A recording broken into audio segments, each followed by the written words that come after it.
tọ́ mo kí gbogbo ẹ̀yin àgbàlagbà, èmi tí náà ni wòlíì àpáta àgbà nígun. Tọ́ èyí ni bàǹtẹ́ tá à ń sọ̀rọ̀ nípa rẹ̀, bàǹtẹ́ ìjàkadì. Bẹ́ẹ̀ ni iṣẹ́ ti rí, bẹ́ẹ̀ ni bàǹtẹ́ ìjàkadì lẹ́ ń wò yìí. Tọ́ Ọlọ́run á ràn wá lọ́wọ́. So tá a bá rí ẹnìkan tó bá nílò rẹ̀, kó private chat mi tàbí kó pè mí sórí MTN 07064294474. bẹ́ẹ̀ ni àjọ máa sọ̀rọ̀ lé lórí. Bẹ́ẹ̀ ni a ṣe fún bó ṣe wà yìí, ẹ̀ ń wò báyìí ni kò tí parí o. Kó tó parí ó máa gba odidi òbúkọ kan. Bẹ́ẹ̀ ni odidi ẹ̀jẹ̀ òbúkọ kan ló máa gbà.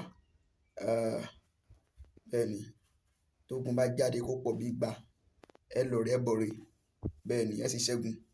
So bó ṣe rí nu, èmi tí náà ni wòlíì àpáta àgbà nígun. Ó dàjọ́ lọ, ó dàjọ́ bọ̀.